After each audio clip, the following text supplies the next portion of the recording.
নম্বর সূরা মারিয়াম, মাক্কি, আয়াত ৯৭, রুকু ৬। বাংলা অনুবাদ। বিসমিল্লাহির রহমানির রহিম।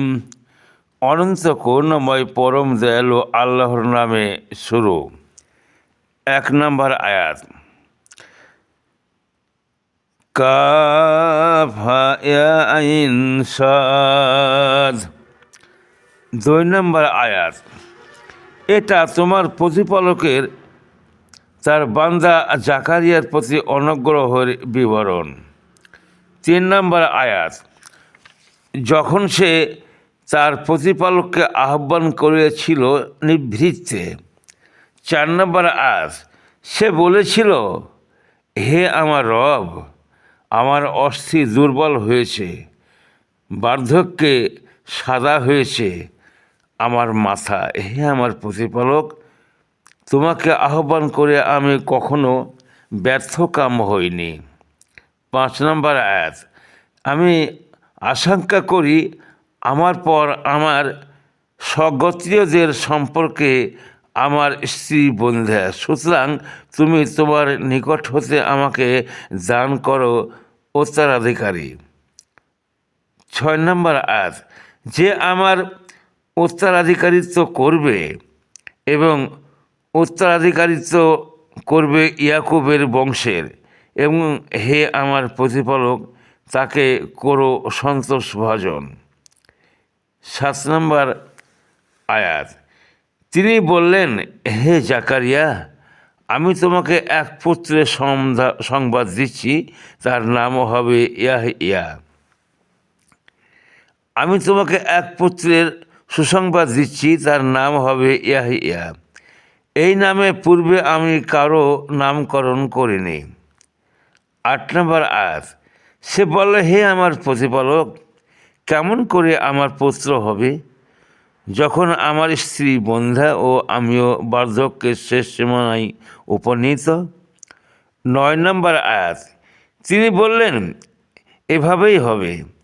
তোমার প্রতিপালক বললেন, এ আমার জন্য সহজসাধ্য। আমি তো ইতিপূর্বে তোমাকে সৃষ্টি করেছি যখন তুমি কিছুই ছিলে না। ১০ নম্বর আয়াত, জাকারিয়া বলল, হে আমার প্রতিপালক, আমাকে একটি নিদর্শন দাও। তিনি বললেন, তোমার নিদর্শন এই যে তুমি সুস্থ থাকা সত্ত্বেও কারো সাথে ৩ দিন বাক্যলাপ করবে না। ১১ নম্বর আয়াত, এরপর সে কক্ষ থেকে বের হয়ে তার সম্প্রদায়ের কাছে এলো এবং ইঙ্গিতে তাদেরকে সকাল সন্ধ্যায় আল্লাহর পবিত্রতা ও মহিমা ঘোষণা করতে বলল। ১২ নম্বর আয়াত, হে ইয়া, এই কিতাব দৃঢ়তার সাথে গ্রহণ করো, আমি তাকে শৈশবে জ্ঞান দান করেছিলাম। ১৩ নম্বর আয়াত, এবং আমার নিকট হতে হৃদয় কমলতা, সে ছিল মুত্তাকি। ১৪ নম্বর আয়াত, পিতা মাতার অনুগ্রহ এবং সে ছিল না উদ্ধত ও অবাধ্য। ১৫ নম্বর আয়াত, তার প্রতি শান্তি যেদিন সে জন্মলাভ করেছে এবং যেদিন তার মৃত্যু হবে এবং যেদিন সে জীবিত অবস্থায় উত্থিত হবে। ১৬ নম্বর আয়াত, এই কিতাবে উল্লেখিত মারিয়ামের কথা বর্ণনা করো, যখন সে তার পরিবারবর্গের থেকে পৃথক হয়ে নিরালায় পূর্ব দিকে এক স্থানে আশ্রয় নিল। ১৭ নম্বর আয়াত, এরপর সে ওদের থেকে পর্দা করল, তারপর আমি তার কাছে আমার রূহকে পাঠালাম, সে তার কাছে পূর্ণ মানবাকৃতিতে আত্মপ্রকাশ করল। ১৮ নম্বর আয়াত, মারিয়াম বলল, আমি তোমার থেকে দয়াময়ের শরণ নিচ্ছি। যদি তুমি আল্লাহ ভীরু হয়ে থাকো তাহলে আল্লাহকে ভয় করো। ১৯ নম্বর আয়াত, সে বলল, আমি তো তোমার প্রতিপালক প্রেরিত তোমাকে এক পবিত্র পুত্র দান করার জন্য। মারিয়াম 20 নম্বর আয়াত। মারিয়াম বলল, কেমন করে আমার পুত্র হবে, যখন আমাকে কোনো পুরুষ স্পর্শ করেনি এবং আমি ব্যভিচারিণীও নই। 21 নম্বর আয়াত। সে বলল, এরকমই হবে, তোমার প্রতিপালক বলেছেন, এ আমার জন্য সহজসাধ্য এবং আমি ওকে এজন্য সৃষ্টি করব যেন মানুষের জন্য সে হয় এক নিদর্শন ও আমার নিকট হতে এক অনুগ্রহ। এ তো এক স্থিরকৃত ব্যাপার। 22 নম্বর আয়াত। তারপর সে ওকে গর্ভে ধারণ করল, অথবা তা নিয়ে সে এক দূরবর্তী স্থানে চলে গেল। 23 নম্বর আয়াত। 23 নম্বর আয়াত। প্রসব বেদনা তাকে এক খেজুর গাছের তলায় আশ্রয় নিতে বাধ্য করল। সে বলল, হায়, আমি যদি এর পূর্বে মরে যেতাম ও লোকের স্মৃতি হতে সম্পূর্ণ বিলুপ্ত হতাম। 24 নম্বর আয়াত। ফেরেশতা তার নিম্ন দিক থেকে আহ্বান করে তাকে বলল, তুমি দুঃখ করো না, তোমার প্রতিপালক তোমার পাদদেশে এক নহর সৃষ্টি করেছেন। 25 নম্বর আয়াত। তুমি তোমার খেজুর গাছের কাণ্ডে নাড়া দাও ও তোমাকে সুপক্ক তাজা খেজুর দান করবে। 26 নম্বর আয়াত। সুতরাং আহার করো, পান করো ও চক্ষু জোড়াও। মানুষের মধ্যে কাউকে যদি তুমি দেখো তখন বলো, আমি দয়াময়ের উদ্দেশ্যে মৌনতা অবলম্বনের মানত করেছি, সুতরাং আজ আমি কিছুতেই কোনো মানুষের সাথে বাক্য লাভ করব না। 27 নম্বর আয়াত। অতঃপর সে তার সন্তানকে নিয়ে তার সম্প্রদায়ের কাছে উপস্থিত হলো। ওরা বলল, হে মারিয়াম, তুমি তো এক অদ্ভুত কাণ্ড করে বসেছ। 28 নম্বর আয়াত। ওহে হারুনের বোন, তোমার পিতা অসৎ ব্যক্তি ছিল না এবং তোমার মাতাও ছিল না ব্যভিচারিণী। 29 নম্বর আয়াত। অতঃপর মারিয়াম সন্তানের প্রতি ইঙ্গিত করল। ওরা বলল, তার সাথে আমরা কেমন করে কথা বলবো যে কোলের শিশু। 30 নম্বর আয়াত। সে বলল, আমি তো আল্লাহর বান্দা, তিনি আমাকে কিতাব দিয়েছেন, আমাকে নবী করেছেন। যেখানে আমি থাকি না কেন তিনি আমাকে বরকতময় করেছেন। তিনি আমাকে নির্দেশ দিয়েছেন, যতদিন জীবিত থাকব ততদিন সালাত ও জাকাত আদায় করতে। 32 নম্বর আয়াত। আর আমাকে আমার মাতার প্রতি অনুগত করেছেন এবং তিনি আমাকে করেননি উদ্ধত ও হতভাগ্য। 33 নম্বর আয়াত। আমার প্রতি শান্তি, যেদিন আমি জন্ম লাভ করেছি, যেদিন আমার মৃত্যু হবে এবং যেদিন জীবিত অবস্থায় আমি উত্থিত হব। 34 নম্বর আয়াত। এই হচ্ছে মারিয়াম পুত্র ঈসা। আমি বললাম, সত্য কথা, যে বিষয়ে ওরা বিতর্ক করে। 35 নম্বর আয়াত। সন্তান গ্রহণ করা আল্লাহর কাজ নয়, তিনি পবিত্র মহিমময়। তিনি যখন কিছু স্থির করেন তখন বলেন, হও, এবং তা হয়ে যায়। 36 নম্বর আয়াত। আল্লাহই আমার প্রতিপালক, সুতরাং তোমরা তার ইবাদত করো, এটি সরল পথ। 37 নম্বর আয়াত। অতঃপর দলগুলো নিজেদের মধ্যে মতানৈক্য সৃষ্টি করল। সুতরাং মহাদিবস আগমনকালে দুর্ভোগ কাফিরদের জন্য। 38 নম্বর আয়াত। ওরা যেদিন আমার কাছে আসবে সেদিন ওরা কত স্পষ্ট শুনবে ও দেখবে, কিন্তু জালিমরা আজ রয়েছে স্পষ্ট বিভ্রান্তিতে। 39 নম্বর আয়াত। পরিতাপ দিবস সম্বন্ধে ওদেরকে সতর্ক করে দাও, যখন সব সিদ্ধান্ত হয়ে যাবে, বস্তুত ওরা গাফিল এবং ওরা বিশ্বাসও করে না। 40 নম্বর আয়াত, নিশ্চয় পৃথিবীর ও তার উপর যারা আছে তাদের চূড়ান্ত মালিকানা আমারই থাকবে এবং ওরা আমারই কাছে ফিরে আসবে। 41 নম্বর আয়াত, স্মরণ করো এই কিতাবে উল্লেখিত ইব্রাহিমের কথা, সে ছিল সত্যনিষ্ঠ নবী। 42 নম্বর আয়াত, যখন সে তার পিতাকে বলল, হে আমার পিতা, কেন তুমি তার ইবাদত করো যে শোনে না, দেখে না এবং তোমার কোনোই কাজে আসে না? 43 নম্বর আয়াত, হে আমার পিতা, আমার কাছে তো জ্ঞান এসেছে যা তোমার কাছে আসেনি, সুতরাং আমার অনুসরণ করো, আমি তোমাকে সঠিক পথ দেখাবো। 44 নম্বর আয়াত, হে আমার পিতা, শয়তানের ইবাদত করো না, শয়তান তো দয়াময়ের অবাধ্য। 45 নম্বর আয়াত, হে আমার পিতা, আমি তো আশঙ্কা করি যে তোমাকে দয়াময়ের শাস্তি স্পর্শ করবে, তখন তুমি শয়তানের বন্ধু হয়ে পড়বে।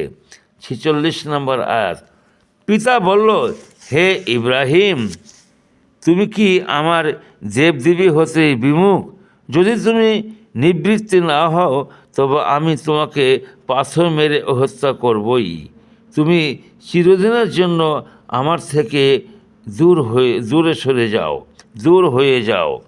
47 নম্বর আয়াত, ইব্রাহিম বলল, তোমার প্রতি সালাম, আমি আমার প্রতিপালকের কাছে তোমার জন্য ক্ষমা প্রার্থনা করব, নিশ্চয়ই তিনি আমার প্রতি অতিশয় অনুগ্রহশীল।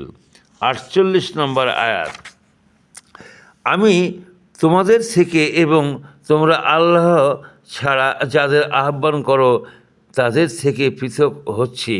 আমি আমার প্রতিপালককে আহ্বান করি, আশা করি আমার প্রতিপালককে আহ্বান করে আমি ব্যর্থ কাম হব না।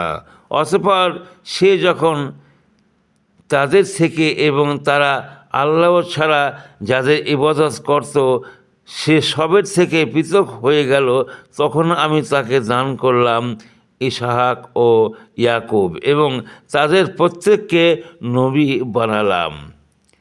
50 নম্বর আয়াত, এবং তাদেরকে আমি আমার অনুগ্রহ দান করলাম ও তাদের নাম যশ করলাম সমুচ্চ। এই কিতাবে মূসার কথা স্মরণ করো, সে ছিল বিশেষ মনোনীত এবং সে ছিল রসুল নবী। 52 নম্বর আয়াত, তাকে আমি আহ্বান করেছিলাম তুর পর্বতের দক্ষিণ দিক থেকে এবং আমি তাকে নৈকট্য দান করেছিলাম অন্তরঙ্গ আলাপে। 53 নম্বর আয়াত, আমি নিজ অনুগ্রহ তাকে দিলাম তার ভাই হারুনকে নবী রূপে। 54 নম্বর আয়াত, এই কিতাবে ইসমাইলের কথা স্মরণ করো, সে তো ছিল প্রতিশ্রুত পালনে সত্যাশ্রয়ী এবং সে ছিল রসুল নবী। 55 নম্বর আয়াত, তার পরিজনবর্গকে সালাত ও জাকাতের নির্দেশ দিত এবং সে ছিল তার প্রতিপালকের সন্তোষভাজন। 56 নম্বর আয়াত, এই কিতাবে ইদ্রিসের কথা স্মরণ করো, সে ছিল সত্যনিষ্ঠ নবী। 57 নম্বর আয়াত, এবং আমি তাকে উন্নীত করেছিলাম উচ্চ মর্যাদায়। 58 নম্বর আয়াত, এরাই তারা আদমের বংশধারায় নবীদের মধ্যে যাদেরকে আল্লাহ অনুগ্রহ করেছেন ও যাদেরকে আমি নূহের সাথে নৌকায় আরোহণ করিয়েছিলাম এবং ইব্রাহিম ও ইসমাইলের বংশোদ্ভূত ও যাদেরকে আমি পথ নির্দেশ করেছিলাম ও মনোনীত করেছিলাম, তাদের কাছে দয়াময়ের আয়াত আবৃত্তি করা হলে তারা সিজদায় লুটিয়ে পড়ত কাঁদতে কাঁদতে। 59 নম্বর আয়াত, ওদের পরে এলো অপদার্থ পরবর্তীগণ, তারা সালাত নষ্ট করল ও লালসার বশবর্তী হলো। সুতরাং ওরা শীঘ্রই প্রত্যক্ষ করবে কুকর্মের শাস্তি। 60 নম্বর আয়াত, কিন্তু ওরা নয় যারা তওবা করেছে, ঈমান এনেছে ও সৎকর্ম করেছে, ওরা তো জান্নাতে প্রবেশ করবে, ওদের প্রতি কোনো জুলুম করা হবে না। 61 নম্বর আয়াত, এই স্থায়ী জান্নাত যে অদৃশ্য বিষয়ের প্রতিশ্রুতি দয়াময় তার বান্দাদেরকে দিয়েছেন, তার প্রতিশ্রুত বিষয় অসম্ভাবী। 62 নম্বর আয়াত, যেখানে তারা শান্তি ছাড়া কোনো অসার বাক্য শুনবে না এবং সেখানে সকাল সন্ধ্যা তাদের জন্য থাকবে জীবন উপকরণ। 63 নম্বর আয়াত, এই সেই জান্নাত আমার বান্দাদের মধ্যে মুত্তাকিদেরকে যার অধিকারী করব। 64 নম্বর আয়াত, আমরা আপনার প্রতিপালকের আদেশ ছাড়া অবতরণ করব না, যা আমাদের সামনে ও পিছনে আছে ও যা এই দুইয়ের মধ্যবর্তী তা তারই, এবং আপনার প্রতিপালক কখনো ভুল করেন না। 65 নম্বর আয়াত, তিনি আকাশমণ্ডলী, পৃথিবী ও তাদের অন্তর্বর্তী যা কিছু তার প্রতিপালক, সুতরাং তারই ইবাদত করো এবং তার ইবাদতে ধৈর্যশীল থাকো। তুমি কি তার সমগুণ সম্পন্ন কাউকেও জানো? 66 নম্বর আয়াত, মানুষ বলে আমার মৃত্যু হলে আমি কি আবার জীবিত অবস্থায় উঠব? 67 নম্বর আয়াত, মানুষ কি স্মরণ করে না যে আমি তাকে আগেও সৃষ্টি করেছি যখন সে কিছুই ছিল না? 68 নম্বর আয়াত, সুতরাং শপথ তোমার প্রতিপালকের, আমি তো ওদেরকে এবং শয়তানদেরকে সহ একত্র সমবেত করবই ও পরে আমি ওদেরকে নতজানো অবস্থায় জাহান্নামের চতুর্দিকে উপস্থিত করবই। 69 নম্বর আয়াত, অতঃপর প্রত্যেক দলের মধ্যে যে দয়াময়ের প্রতি সর্বাধিক অবাধ্য আমি তাকে টেনে বের করবই। 70 নম্বর আয়াত, এবং আমি তো তাদের বিষয় ভালো জানি, ওদের মধ্যে যারা জাহান্নামে প্রবেশের অধিকতর যোগ্য। 71 নম্বর আয়াত, এবং তোমাদের প্রত্যেককেই তা অতিক্রম করবে, এ তো আমার প্রতিপালকের অনিবার্য সিদ্ধান্ত। এ তোমার প্রতিপালকের অনিবার্য সিদ্ধান্ত। 72 নম্বর আয়াত, পরে আমি মুত্তাকিদেরকে উদ্ধার করব এবং জালিমদেরকে সেখানে রেখে দেব নতজানো অবস্থায়।